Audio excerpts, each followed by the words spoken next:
Gottlieb didn't just change careers. She rebuilt her entire life.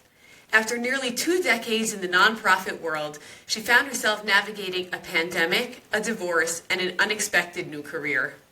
What started as a creative escape became a full-fledged business, proving that sometimes the best opportunities come from life's biggest upheavals. In this episode, Miriam shares how she embraced change, took a leap into entrepreneurship, and came out stronger on the other side. Hi, Miriam. Thank you so much for joining me on this podcast today. We're really looking forward to hearing about your story. So why don't you start by telling us a little bit about your background? My pleasure. Hi, Sari. I'm very glad you invited me on this podcast today.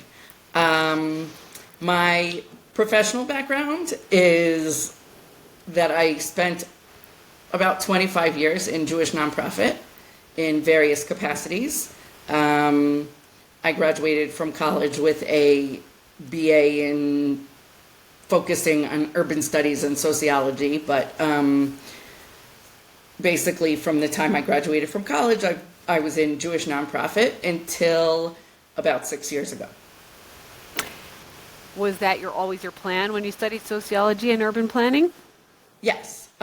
Really my plan was to go to social work school and do community programming or some kind of community support. And I ended up getting married and having children pretty quickly after I graduated from college. So the plan to go to graduate school was kind of derailed by needing the income of working and not also having the time and energy for school. Okay, so tell us a little bit about what nonprofits you worked in, where you started, how long you were there. So right out of college, I worked for an organization called the Metropolitan Council on Jewish Poverty in New York for a few years. And I also taught after school Jewish studies for public school kids. I worked for an organization that was helping people make aliyah to move to Israel. For several years, I worked for this small organization called Tehillah, which was a precursor to Nefesh B'Nefesh, which is the big organization that helps Jews from the United States make aliyah now. I worked for a few organizations running fundraising dinners and fundraising events. It was mostly in event planning in my later years in the United States. I moved to Israel 18 years ago. Okay. So the first, I would say, 10 years of my career was in the United States doing those different jobs in Jewish nonprofit organizations. And then once I moved to Israel, I worked for 11 years as the only employee of a small nonprofit organization here in Israel, thanking Israeli soldiers for protecting our land. And in that organization, as the only employee, I did a lot of everything, including fundraising and social media and content writing and correspondence and PR. That was all under my purview. Okay, and would you say that those years of your career, which sounds like, a good couple of decades, you were living the dream that you thought you would have when you were planning to work in the nonprofit world? Somewhat. I really loved every organization that I worked for, and Jewish nonprofit is not a very high-paying field, but I felt that I was getting my reward in being able to do something I really believed in and that I was passionate about. And every organization and every job I had in Jewish community work was something I really believed in. So, and also because I was able to work part-time in almost all of those jobs, once I had children, I was very comfortable with that work-life balance. Mm-hmm. What was your least favorite part of working in nonprofit? That's an interesting question. I think that fundraising is really, one-on-one fundraising is very difficult. It's especially difficult when you're the person who people are like, oh, we don't want to talk to her, she's asking for money again. And as much as I'm a people person and passionate about what I was raising funds for, I didn't like that feeling of, oh, they're tired of hearing from me, and I'm the pesky person asking for money. So that was my least favorite part. And after many years of doing that, I kind of got a little bit burnt out. And then there was a person who joined the organization that I was working for as an employee, and he had a much more outgoing and boisterous personality, so he became the voice of the organization. And at that point, I decided it was time to move on, and I was freelancing for a few years after that, both in the nonprofit and for-profit world, doing social media and content writing and some fundraising and different jobs, but not for one particular organization at a time. Okay, so after you were freelancing for a while, what happened? So, as most freelancers could tell you, there is always time when you're freelancing where you're underemployed. Freelancing comes with its ups and downs. And so at a certain point, I was kind of underemployed, and I was wowed by the idea that I might even have time to learn a hobby. So I decided that I should try learning how to do mosaics, because I always thought mosaics was really cool because I don't know how to draw well at all, and you can make beautiful pictures without knowing how to draw. So whenever I've seen mosaics, and it's common in my area for people to have mosaic signs outside their homes, and I once went to a mosaic studio and kind of museum in northern Israel, and I always just thought it was really cool, and I wanted to see if I could do it. So I was playing around with it, and I asked some tile stores for their garbage, and I printed out some pictures from the internet, and I called somebody who I knew was doing mosaic workshops, and I asked her what she does the mosaics on, and she answered me, and so I put all of those pieces together and made a mosaic for outside my house. And I really enjoyed it, and so it was kind of like, it was a hobby for a little while. I made some mosaic signs for friends, neighbors, family. A couple of people even asked me if they could pay me to make signs for their houses, and I did, and all this time I was still freelancing. And then I reached this point where the freelancing was not consistent enough income for my family, because at the time I was married, and my ex-husband also did not have a consistent income. And so I decided to quit the freelancing and put it on the back burner and take a part-time job that it was not career motivated, but it was something that was stable, and I knew the people I was working for, and I learned some new skills, and I was doing some medical billing, and still was doing a little bit of the freelance projects on the side, and still had this mosaic hobby. And then so that was in July of 2019, I think. And then in November of 2019, somebody called me and said, I have seen your mosaic signs on different people's houses in the neighborhood, and I really want one of your signs for our new house. My wife and I bought a house, and we would like one of your signs, but my wife wants to be involved in making it. Can she make it with you? And I thought about it for a few minutes and said, sure, why not? And then the next day, because I was on social media and on various groups from my different freelance projects, I saw that somebody then posted on, I think it was Secret Jerusalem, a couple of days later, within a day or two of this phone call, somebody posted on Secret Jerusalem that they were looking for a mosaics workshop. And my thought was, well, if I could do it with that lady, I could do it with this lady. Why not? So I answered this Facebook post and I said, I can do a mosaics workshop with you. And then a third person saw it and said, And the first person ended up being too busy with her job that she didn't have time to work on a Mosaic project with me. The person who posted on Facebook never answered me. But a third person saw my answer and said, I'm coming to Israel to visit my sisters for Hanukkah, and this was about 2 weeks before Hanukkah, and I'd like to book your workshop to do with my sisters. And I said, sure. And then I all of a sudden had to figure out exactly what that meant and test it out. And I invited some friends to come do some projects by me. And at the time, I had a little apartment attached to my house that nobody was using. And I kind of decided that I would do the workshop in the front area of that apartment. And I could fit like 8 or 10 people at folding tables in there.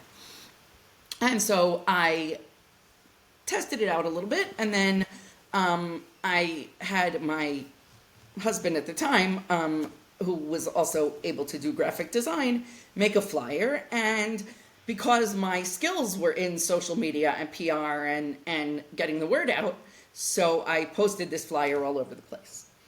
And then I ended up getting all of these people booking my workshop for Hanukkah that year. That's awesome.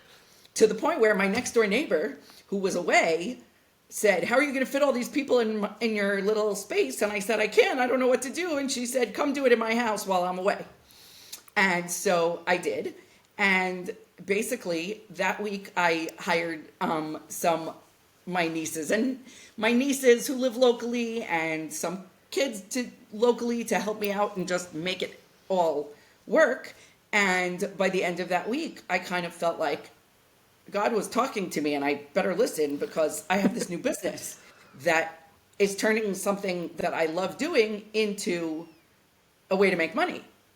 And I was kind of shocked and said, okay, I'm going to go with this. And it turned out that was a few months before Corona hit. Wow, that is a great story, because so many people are like dreaming of this business, and here it's kind of the opposite.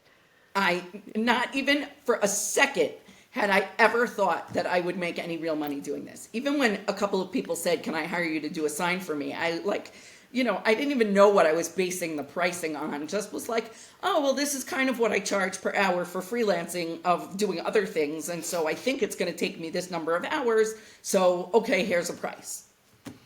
And it really, I never in a million years would have predicted or asked for or guessed that this was what I would actually be doing to make money. It's funny how the world works. It's amazing. It truly is amazing. And what happened was, though, that then all of a sudden, here I was planning on doing this for the upcoming tourist season in Israel. It was, this first set of workshops was during Hanukkah. And then, in the spring holidays, people come visit and there's lots of tourists. And I even months in advance had a couple of people booked for workshops, and then the entire country shut down. And the whole world, pretty much.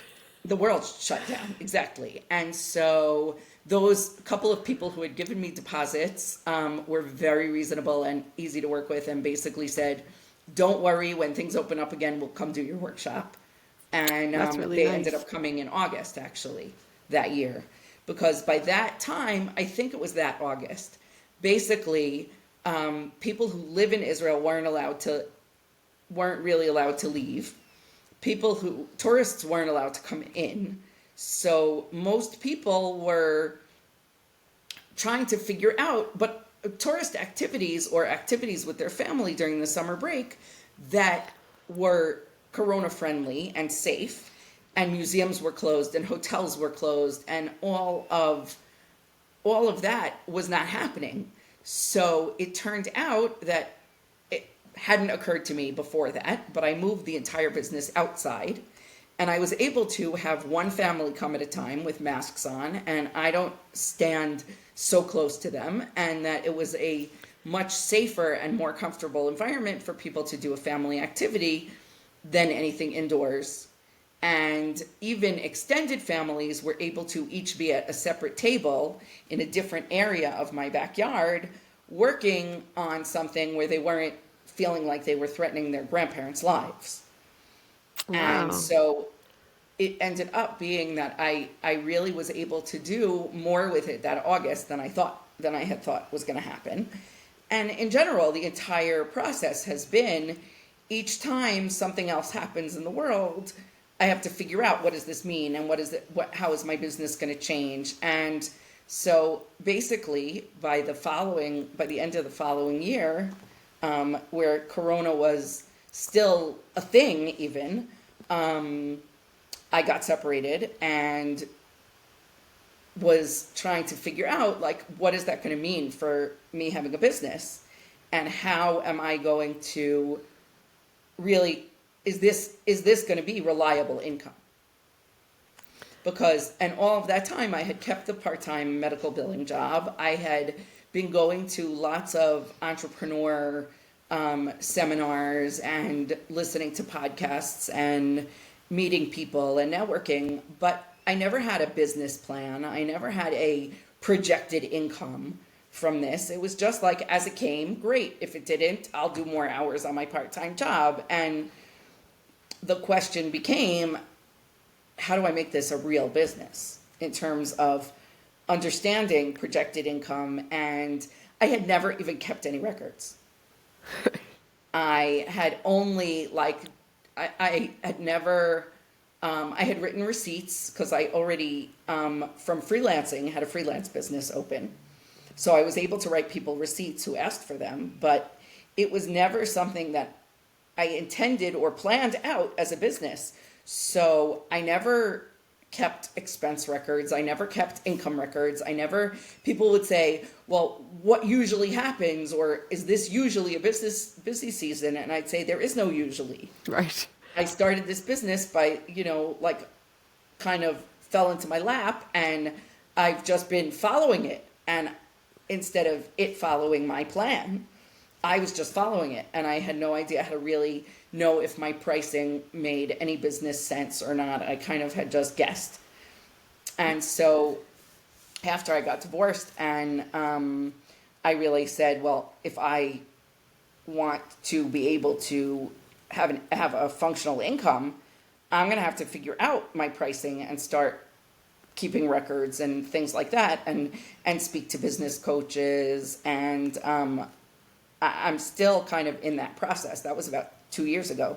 The truth is that, now we're at the beginning of 2025. 2024 was the first year that I actually started keeping any records. Even the end of 2023, when the war started in Israel, I was like, well, if this is my business, how am I going to function and still have a business, even though the world is falling apart around me?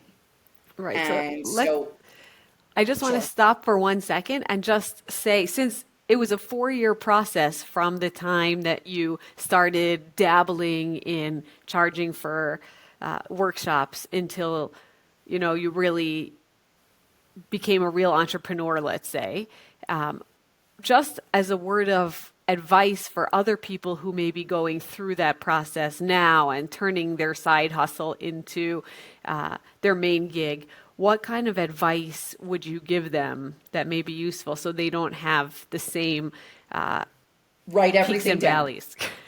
Write everything down. And the truth is that that's what I've heard from entrepreneur after entrepreneur. And so I went to a business coach for the first time in the summer of 2023. And she said, well, if you don't have records, you're not going to be able to know how to grow. And so I started preliminarily keeping records then, and she was able to even give me a spreadsheet on which I could base pricing, because I had no knowledge or experience with that. So I would for sure say, in addition to writing everything down, speak to people who, and even if you have to pay them, hire people who know how to run a business. Because the whole thing about entrepreneurs is most entrepreneurs, from what I understand, are good at what they do. They're not necessarily business people. Correct. Or people with business backgrounds, and especially creative businesses. And so more and more from my experience with speaking to people in my situation is that's why you get, you be the expert in what you're doing and get experts in the rest of it to handle what you need them to do. Right. I think that's just a generally good thing for all parts of life, even running the Absolutely. house or, some people outsource their Right. shopping House or repairs house. and things like that. Exactly. 100% is that if you're, and I actually was just listening to Debbie Sasson, who's a business mindset coach, a money mindset coach, and helps small businesses. And she always says, do what your mission is, and I forgot how she puts it, but basically the idea is that, if we do what we excel at, then we can have other people do what they excel at. And so I would say from the very beginning, if you're not a business-minded person, speak to business-minded people, get spreadsheets about how to figure out pricing, get guides of, to figure out how much revenue you can project once you have revenue records. You can't project revenue without knowing what you've brought in already. Right. And what your some of expenses are. businesses, things like that. So that would be my biggest piece of advice is write everything down and get somebody who knows how to analyze that data to help you. And It turned out that my pricing, when I got this spreadsheet from a business coach, Rachel Lubchansky, when I started working with her, she helped me figure out what pricing should be, or what she advised my pricing should be based on. And when I plugged in those numbers, I was very close to on track. And which made me feel very good because I really didn't know where I was getting it from. I just kind of made it up as I went along. Right. Well, it's good to know that you have a bit of a natural inclination towards business, because that probably also helped a lot, especially as things I developed. think it also came from the freelancing, from years of freelancing, and that was being an entrepreneur also. Right. So, it was like based on very vague, experience, but something. Right. But yes, it was really encouraging to know that I wasn't completely off base. Right. Let's talk for a second about skills that you used in your previous career, either in nonprofit or in the medical billing, that you were able to call upon to start your new business. Did you find there was anything you could carry over, and how did that work for you? Because I think a lot of people are afraid to make such a dramatic change, but really there's a lot of transferable skills if you know where to look for them. Absolutely. I mean, freelance content writing and fundraising and PR is all marketing. So basically, whether you're trying to sell whatever cause you're fundraising for or your own business, so that experience was tremendous for me in terms of, and even from the fact that that was the little seed that got my business going, was me being on social media, because I had experience with social media from my previous jobs. I think the other thing is that now, and I really didn't touch on this yet, but now I've actually brought the fundraising and the Jewish nonprofit aspect into my business. Tell us about that. How? Something I always really had a passion. I always really believed in what I was doing and loved to do what I believed in. And so even though I was kind of burnt out and really decided to leave fundraising, once opportunities came up to do projects with my Mosaics for different aspects of the Jewish community, that's really what lit me on fire. And was tell us more details about that for people who aren't familiar with the feel good projects that you do. Okay. Just take a step back and explain maybe how that got started. Sure. So the first one actually was that there was a family from my area who unfortunately 3 people were killed in a terrorist attack from that family. And two of them were teenage women, teenage girls. And so one of the teenagers from their area called me and said, from their community, called me and said, we're building this lookout point and teen hangout spot in memory of our friends, and we want a mosaic sign for it, and we want to know if you could do that. And it happened to be actually that when I asked him how he had heard of me, he said, well, my family did a workshop with you a few years ago. And when I looked it up, his family was one of the families that did a workshop with me that first Hanukkah. Wow. And so he didn't really know whether he wanted it to be something that the teens had a hands-on project, or if they wanted to hire me to do it, or where they were going to get the funding.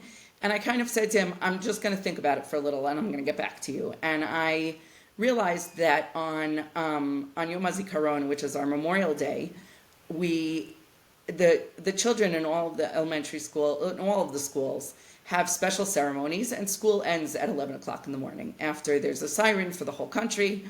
And so school ends at 11 o'clock in the morning. And traditionally, families who are bereaved or have had a loss or are close to someone who has been lost, either into terror or in fighting for the Jewish state, go to the graves of those people. But then there's a large percentage of the population that would like to mark that day as significant and don't necessarily have an immediate connection and a grave to go to. So what my brain, and this was all happening a couple of weeks before Memorial Day here. And so my brainstorm when I started to think about this project is that we could, as a larger community, do something in memory of these teenage girls and their mother. And it can be a community project. And my thought was it would pay for itself, because anyone who was going to come and spend time working on a project like this would be comfortable contributing towards the expenses of it happening. And basically, my experience in fundraising and social media and publicity spread this out to the greater Jerusalem, Gush Etzion, and Beit Shemesh areas, and opened this up to whoever wanted to participate. And with a suggested donation that should cover the expenses of putting this together, a local handyman I reached out to, who's also a metal worker, I reached out to, and he got a donation for the materials to build a frame and a stand for this huge project. And it happened to be, by the end of that one day, I had over 100 people come and work on this project. It's 3 large panels, so I had each panel on a different table, and could take 10 people working on the mosaic itself at a time at each table. And so over the course of 5 hours, the project was finished. It's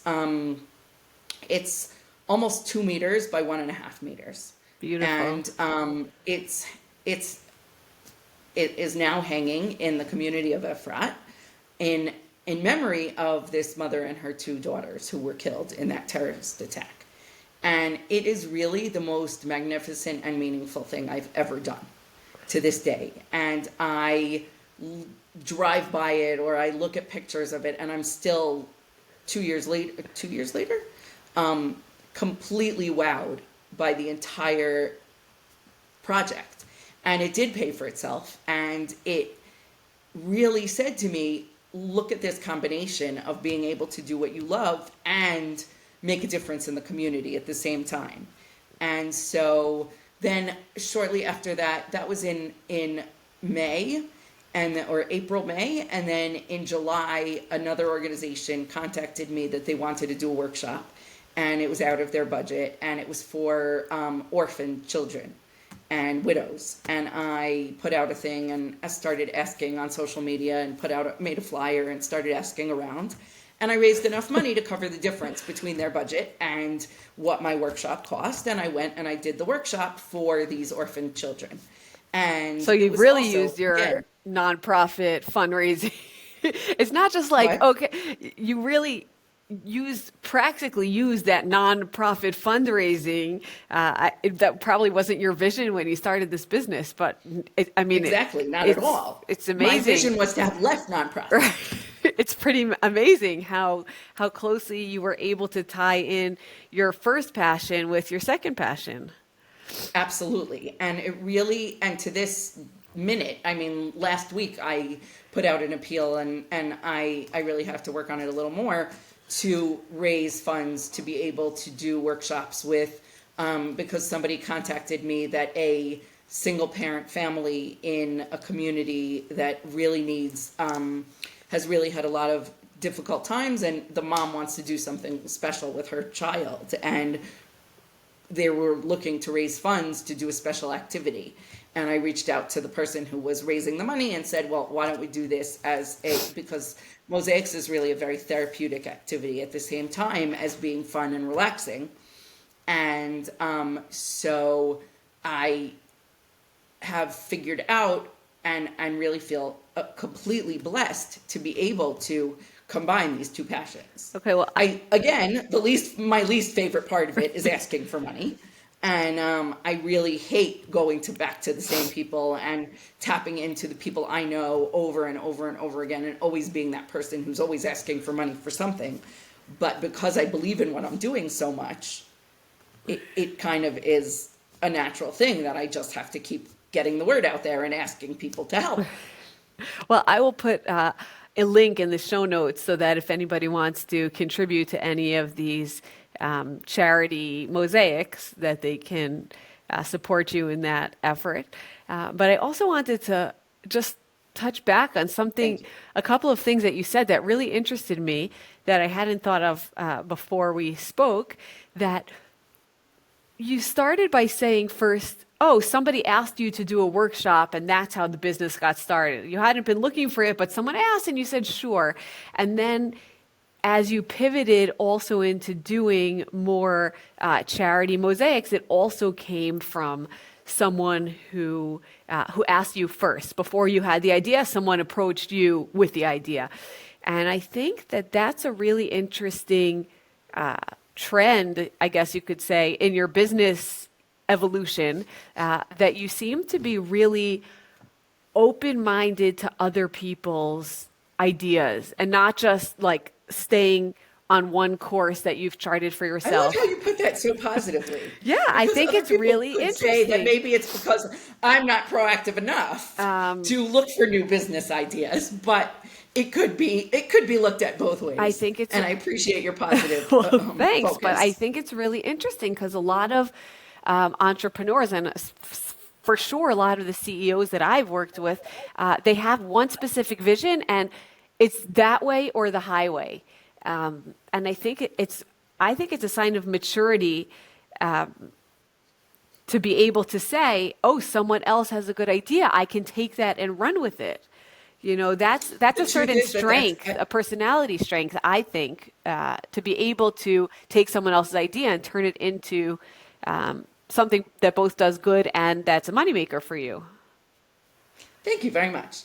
I am always open to listening and hearing what other people's ideas for how this business can reach more people and grow, in addition to me putting out lots of feelers. But I have to say that I think that one of the benefits to not having planned it out and not having said, well, I want to make widgets that look like this and make money doing it, is that it can go in lots of different directions. And I think that in order to be successful, we have to be open to change. I listened to somebody speak, and I forgot, I really don't remember his name or the name of his book, but basically the point was that the companies that have been willing to go out on a limb and do something that nobody had done before are the companies that are successful. Absolutely. Because basically he was saying that, like, if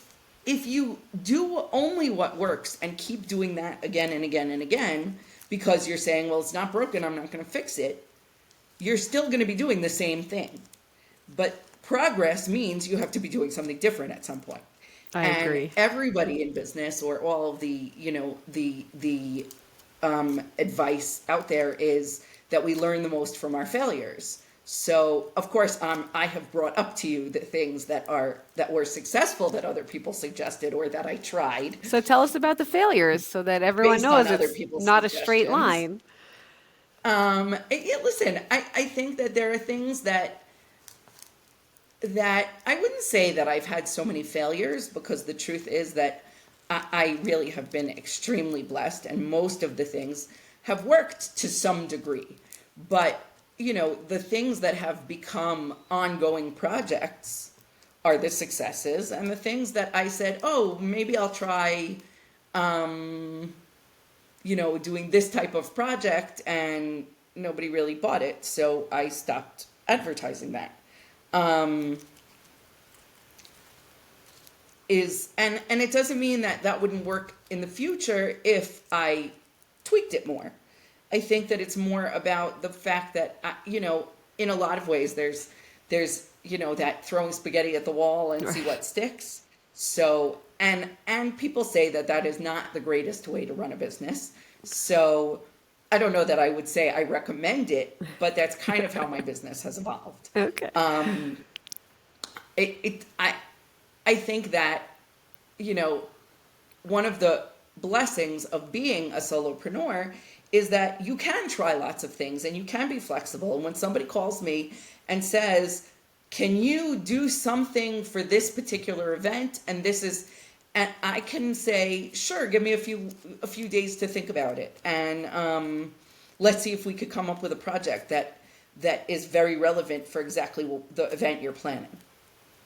Right. What is the hardest part about being a solopreneur? One of the best parts is being able to make your own decisions, but what's one of the hardest parts about maybe not having a partner or someone else to bounce ideas off of, or doing it all yourself? So that's a big part of it. But the hardest part is not knowing what income is coming in next month.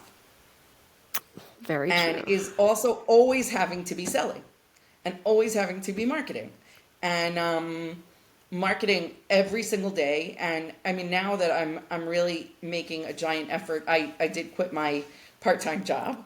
Congratulations. To put more time and energy into this business. And I really am focusing on it becoming enough to support me full time, my solo income.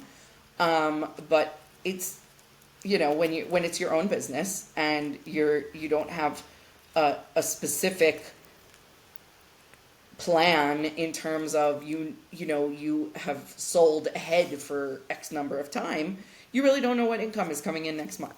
But you do sell ahead a little bit, no? Because you're working on, some sort of calendar, holiday, vacation schedule. Correct. But it's also, but it's not, it's not guaranteed. And so then you're always constantly chasing that to some degree. Obviously, the bigger I get and the more I hope that it chases me, Right. that business chases me. But I know that it's not a job. You don't get income falling out of the sky. You have to work for it. So it's not only the work of doing the Mosaics workshops, but it is the work of putting myself out there over and over and over again, and being on social media and marketing and thinking of new projects and thinking of new ways to reach out for income. Do you enjoy that part of the business? Some of it. It's not my favorite part, but I definitely do enjoy I enjoy the development more than I enjoy the marketing. How would you say your time is split between building the business and running the workshops? It is much more, the number of hours I spend a week on my business, most weeks is more in marketing and business development and learning new things about running a business and things like that than actually doing the Mosaics workshops. My dream at this point is for one day somebody else to do all of that and me to just be doing the workshops. Yes. But it's a process. I'm not there yet. Hopefully one day I will be. I hope soon. I hope so too. Is there a specific minute where you felt like I've made it? I succeeded in building this business. There's no going back now. Um, I don't know that there's no going back. Meaning, like, I'm doing this because I want to. I'm not married to this, and I'm not invested so heavily. I mean, yeah, if you look at my house, it would look like I'm invested because there's materials everywhere and in the giant shed in my yard and all the shelves and all of that. But meaning I'm doing this because I want to. I mean, I've made it in that when I realized I could make money at this at all, I was like, oh my gosh, wow, what a present. And that's to me the idea that, like, on the months that I look at my bank account and Mosaics is a whole salary, I'm wowed every single time. It is pretty amazing. Tell me, looking back, is there anything you would have done differently in the scope of your career? Would you have done this earlier if you'd thought about it, or it came right at the right time? It came right at the right time, and it came when it came when I wasn't even looking for it, and it came gradually enough that I didn't even have to make this giant decision of, am I really going to do this? And what if it doesn't work?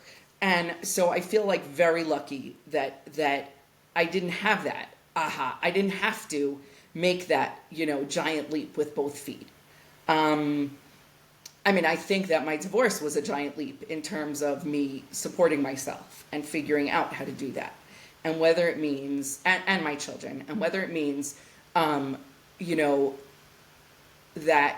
because the buck stops here, like there's Right. nobody else. So if my business doesn't take off, I have to figure out what to do. So, and I feel like that came at the right time also in terms of the flexibility that I'm able to have, and the number of hours. At this point my kids are grown, and the number of hours that I can put into my business when it needs it, and that I don't have to worry about being out at night if I'm going out to do workshops somewhere or things like that, and traveling to do workshops in hotels with evacuees and things like that. I have the flexibility to just do it. That is very, very lucky. In terms of, like, I don't think there was an aha moment or a pivotal thing that said, but the thing that I would say that I really wish I did differently is write everything down. Keep track of all the finances. I'm not a finance person, and I resist it because I really don't like being doing finances. But it's a have to when you run a business. And do you feel even a little bit empowered now that you've been able to take control of that? Or not really, you still hate it? I feel very empowered that I'm doing it at all. I still feel like a little bit lost when it comes to it. And I really don't feel like I know what I'm doing in terms of looking at the data and collecting enough data. But I'm getting there. And I feel like I'm learning and I'm growing, and that's the way my business is going to grow, is because I'm learning and growing, and that's how I can put that into my business. Well said. I tell my kids always, like, Rome wasn't built in a day. If we were born knowing how to do everything, we wouldn't need to live. Exactly. And so that's part of my business is a baby growing up, and learning, and somebody, and whether it's me learning how to walk with it or whatever, but and getting teachers to come teach and things like that. But it's businesses start as babies and hopefully grow up to be fully functioning adults. Just like our kids, we hope, go from babies to one day growing up and being fully functional adults. Absolutely. I would love to hear if you have any advice, specifically maybe for single women or single mothers who may want to embrace solopreneurship or entrepreneurship because they want the flexibility but are afraid to do it because they're supporting themselves. What kind of advice or wisdom would you give people in a similar situation? I mean, obviously I would say save up as much as you can and give yourself a cushion so the stress of a slower month doesn't smack you in the face. I would say that definitely speak to business coaches and on people who can tell you how viable it is. And data.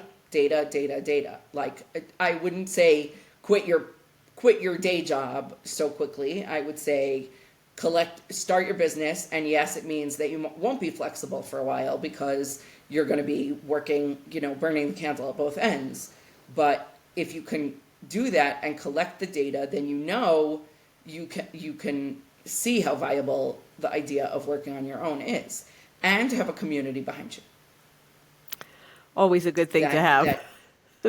Single or not. That community or personal support network is key to any of it. And the truth is that I would say for women, there are a lot of networks of entrepreneurial women, whether it's in Israel or abroad or global. And certainly even more so for Jewish women, there are specifically networks.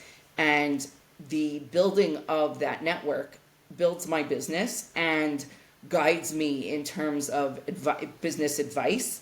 And we recommend each other, and have many of my colleagues in terms of other solopreneurs in the greater Israel community, English-speaking Israeli community, have really become friends. And I think that we as women for sure need that in our businesses and in our lives. And even more so, we need to be able to lean on each other. Always. So my final question, I'll just pick up on something you just said now, just in terms of the English-speaking community in Israel.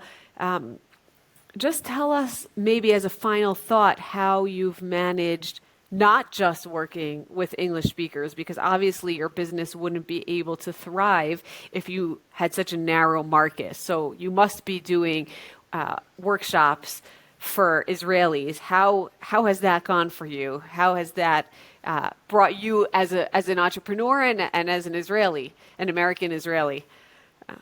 What advice would you give for other people who are nervous about speaking Hebrew in front of crowds? Because obviously you do that a lot of that now. That's a great question, because I am not comfortable speaking Hebrew in front of crowds, yet I do it because I need to for my business. And, as part of our growth as people and as business people, we need to step out of our comfort zones. And also so the answer to your question in terms of where that came from is really the nonprofit aspect of it, is that when this war started, I had given maybe two workshops in broken Hebrew before the war started here in Israel.